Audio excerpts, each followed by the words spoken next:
প্রতিটা মানুষের জীবন আলাদা, তবে মানুষের জীবনে দুঃখ কষ্ট সমান তালে থাকবে। পাশাপাশি কিছু কিছু মুহূর্ত অনেক রঙিন হবে। যে মানুষগুলো জীবনে বেশি ধাক্কা খেয়েছে সেই মানুষগুলো জীবনে বেশি শক্ত হয়েছে। এই মানুষগুলি পৃথিবীকে বাস্তবে খুব ভালো করে চিনতে পারছে। আর যে মানুষগুলো জীবনে খুব কম ধাক্কা খেয়েছে বাস্তবে তার অভিজ্ঞতা খুবই নগণ্য। সে কিন্তু অল্প কিছুতে খুব দ্রুত ভেঙে পড়বে, তার কাছে সব কিছুই খুব কঠিন মনে হবে। অপরদিকে যে মানুষটি ধাক্কা খেতে খেতে বড় হয়েছে তার কাছে পৃথিবীটা কঠিন মনে হলো সে কিন্তু হাসি মুখে সব কিছু মেনে নিতে পারবে।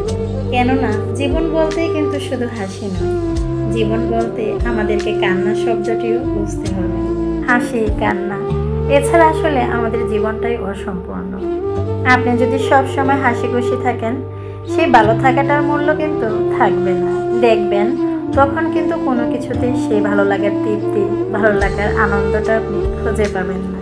তবে আপনার অনেক কষ্টের পর ভালো দিন আসলে সেই দিনেরই যে মূল্য জীবনে অনেক। একটা জিনিস জানেন, বাস্তবতা কখনো বয়স দিয়ে নির্ধারণ হয় না। আমি তো আগে ভাবতাম যারা আমার চেয়ে অনেক বেশি বড় তারা হয়তো অনেক কিছু বেশি জানে, তবে এখন বুঝছি বাস্তবতা হচ্ছে অভিজ্ঞতার কথা। খুব কম বয়সে কিছু মানুষ পৃথিবীকে খুব নিষ্ঠুরভাবে দেখেছে, আবার অনেক বয়স হয়ে যাবার পরও তার কাছে পৃথিবীটা খুবই সহজ এবং সরল।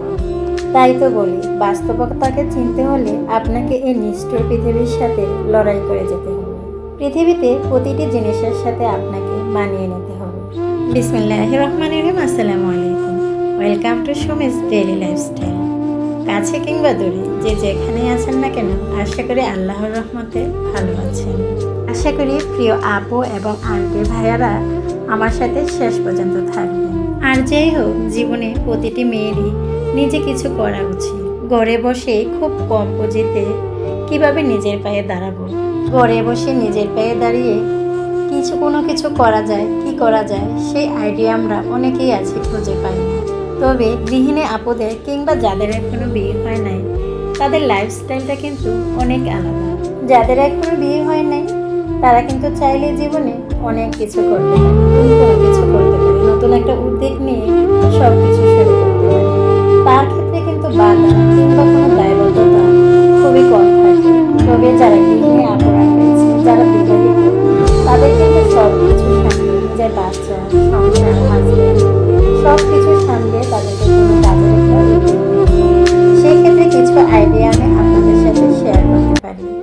বর্তমান যুগে অনলাইন জগৎটি খুবই জনপ্রিয়, তবে বিশ্বস্ত এবং আপনার কাজের মান ভালো হলে আপনি অবশ্যই সামনের দিকে এগিয়ে যেতে পারবেন। জীবনের সবচেয়ে বড় জিনিস কি জানেন? নিজের প্রতি মনোবল, নিজের প্রতি নিজের কনফিডেন্স। আর অবশ্যই আমি আপনাদের সাথে যে কাজটির কথা শেয়ার করব, আপনারা সেই কাজটি না ঘরে বসে খুবই সহজে করতে পারবেন। যদি কোনো আপুরা পরিকল্পনা করে থাকেন যে ঘরে বসে ইনকাম করবেন, তাহলে আপনারা চাইলেই সেই গৃহিণী আপুরা চাইলে আপনারা আপনাদের হাতের কাজ দিয়ে শুরু করতে পারেন। অনেক আপুরাই রয়েছেন, আমাদের পরিচিত অনেক আপু আন্টিদেরকে দেখেছি তাদের হাতের নিখুঁত কাজগুলো খুব সুন্দর। অনেকে হয়তো বা হাতের কাজ বা সেলাই কাজটা খুব সুন্দরভাবে করতে পারেন, অনেকে তো আবার আছেন কাঁথা কিংবা নকশি খুব সুন্দরভাবে ডিজাইন করতে পারেন। অনেক আপু বা আন্টিরা আছেন ব্লকের কাজ জানেন কিংবা নিজস্ব ডিজাইন দিয়ে খুব সুন্দরভাবে সেলাই কাজ করতে পারেন, খুব সুন্দর জামা ড্রেস বানাতে পারেন। আপনার নিজস্ব ডিজাইন দিয়ে কিংবা ইউনিক আইডিয়া দিয়ে চাইলে আপনি অনলাইনে খুব সহজভাবে সুন্দরভাবে বিজনেস শুরু করতে পারেন। যেহেতু এটি অনলাইনের বিজনেস, সেক্ষেত্রে আপনাকে বড় একটা অ্যামাউন্টের প্রয়োজন হবে না। অবশ্যই আপনাকে কোনো কিছু শুরু করার আগে আপনাকে কিছুটা ইনভেস্ট করতে হবে, তবে সেটি খুবই নগণ্য। অনলাইনে যদি আপনি কিছু ইউনিক আইডিয়া নিয়ে কাজ করতে পারেন, সেই ইউনিক কাজগুলো বা আইডিয়াটা হচ্ছে আপনার হাতের কাজ। আপনার হাতের কাজগুলো কিন্তু অনলাইনে বর্তমানে খুবই জনপ্রিয়, এগুলো খুবই ট্রেন্ডিংয়ে চলতেছে। অনেকেই দেখছি খুব সহজে ঘরে বসে হ্যান্ডমেড চুড়ি তৈরি করছে, আবার অনেককে দেখছি ঘরে বসে খুব সুন্দর করে নকশি কাঁথাও সেলাই করছে। আপু এবং আন্টিরা, আপনারা চাইলে হ্যান্ডমেড জুয়েলারি বানাতে পারেন কিংবা মাটি দিয়ে সুন্দর সুন্দর অর্নামেন্টস বানাতে পারেন। বা অনেক আর্ট করতে পারেন, পেন্টিংয়ের কাজ করতে পারেন, মাটি দিয়ে অনেক ধরনের কারুকাজ করতে পারেন। আবার অনেক গুণী আপুরা আছেন যাদের হাতের খাবারগুলো অনেক মজা হয়ে থাকে, যারা রান্নার কাজে অনেকটা এক্সপার্ট, তারা চাইলেই ঘরে বসে মানসম্মত ফ্রেশ খাবারের কাজ নিয়ে কাজ করতে পারেন। চাইলে অনেক ধরনের পিঠাও তৈরি করে বিক্রি করা যায়, আবার চাইলে অনেক ধরনের আচারও বিক্রি করা যায়। সাথে আরও অনেক অনেক ইউনিক আইডিয়া রয়েছে।